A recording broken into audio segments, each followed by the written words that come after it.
చూస్ country delight, live better. ఇప్పుడే country delight యాప్ని download చేసుకోండి. నమస్తే, వెల్కమ్ టు సుమన్ టీవీ. నేను పద్మిని. రేపటి పంచాంగాన్ని, రేపటి రోజుకున్నటువంటి వైశిష్ట్యాన్ని ఇప్పుడు చూద్దాం. రేపు 29వ తారీఖు అక్టోబర్ నెల 2025వ సంవత్సరం బుధవారం. శ్రీ విశ్వావసు నామ సంవత్సరం దక్షిణాయనం శరదృతువు. రేపు కార్తీక మాస శుక్లపక్ష సప్తమి తిథి ఉదయం 9:23 వరకు, తదుపరి అష్టమి తిథి. ఉత్తరాషాఢ నక్షత్రం సాయంత్రం 5:29 వరకు, తదుపరి శ్రవణ నక్షత్రం. ధృతి యోగం ఉదయం 7:51 వరకు, తదుపరి శూలయోగం. వాణిజ్యకరణం ఉదయం 9:23 వరకు, తదుపరి భద్ర అంటే విష్టికరణం రాత్రి 9:50 వరకు ఉంటాయి. సూర్యుడు తులారాశి స్వాతి నక్షత్రం 2వ పాదంలో సంచరిస్తున్నాడు. చంద్రుడు మకర రాశిలో సంచరిస్తాడు.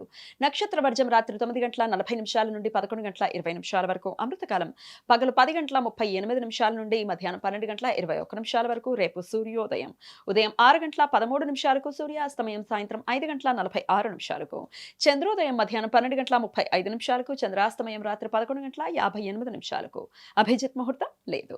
దుర్ముహూర్తం మధ్యాహ్నం 11:37 నుండి మధ్యాహ్నం 12:23 వరకు. రాహుకాలం మధ్యాహ్నం 12 గంటల నుండి 1:26 వరకు. గుళిక కాలం ఉదయం 10:33 నుండి మధ్యాహ్నం 12 గంటల వరకు. యమగండం ఉదయం 7:40 నుండి 9:07 వరకు. ఏకార్గళ దోషం రేపు సాయంత్రం 5:29 నుండి ఎల్లుండి సాయంత్రం 6:33 మధ్యకాలంలో ఏర్పడుతుంది. శూలగండ యోగాలు జరుగుతున్న సమయంలో రవిగ్రహం స్వాతి నక్షత్రంలోనూ చంద్రుడు శ్రవణ నక్షత్రంలోనూ ఉన్నప్పుడు ఈ దోషం ఏర్పడుతుంది. ఈ దోష సమయంలో శుభకార్యాలు చేయడానికి అనుకూలం కాదు. ఈ సమాచారాన్ని మనకు అందించిన వారు మేడికొండూరు విశ్వనాథ్ ప్రసాద్ గారు. ఆయనకు కృతజ్ఞతలు తెలియజేస్తూ నారాయణ స్మరణతో సమస్త సన్మంగళాని భవంతు. నమస్కారం.